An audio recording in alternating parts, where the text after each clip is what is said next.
மானிடராயினும் குருடு செவிடு pad நீங்கி பிறத்தலரிது.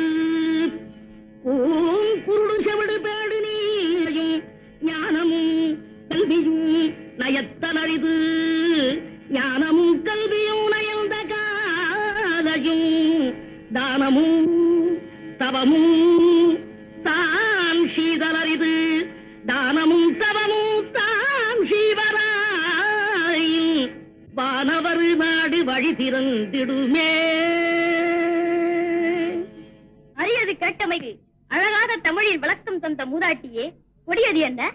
கொடியது கேட்கும் வடி வடிவேலாய் கொடிது கொடிது வறுமை கொடிது அதனினும் கொடிது இளமையில் வறுமை